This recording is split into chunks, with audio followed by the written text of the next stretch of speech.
आज आम कलुगा ठारू मात्र 4 किलोमीटर दूर पीतामहल डैम देखा जाऊँ।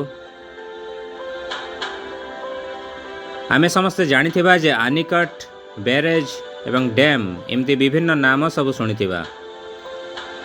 नदीर जलस्रोत को बांधि रखापी 2 मीटर उच्च विशिष्ट परस्पर संलग्न लौह फलक द्वारा निर्मित प्रतिबंधक को आनिकट बोली कहा जाता है।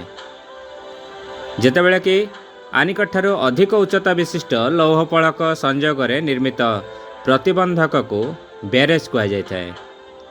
आओ नदीर उभय पार्श्व को संयोग करुवा कंक्रीट और माटीर बंध को डैम बोली कहा जाता है। आमे बर्तमान जो डैम को देखुचे ताहा होचे पीतामहल डैम, जहाँकि कलुगा ठारू मात्र 4 किलोमीटर दूर रे अवस्थित।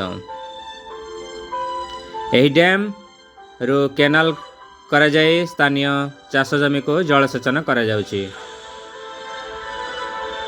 लोक माने माछ धरी उपकृत होउचंती।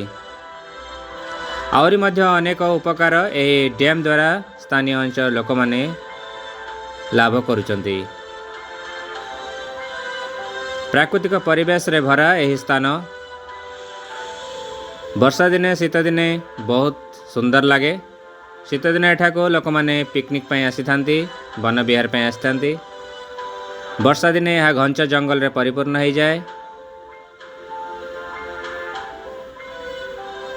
फूल बगीचा मध्य गोटे रही, बर्तमान ता बंद अच्छी, तेणुक आम ता आपण मानक देखई पारुना।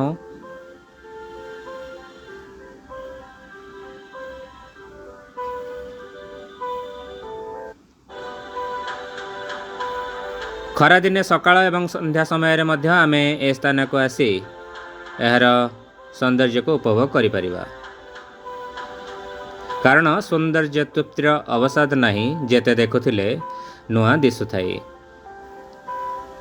समस्त वीडियो को देखिथिबार शुणिथिबार हृदय धन्यवाद।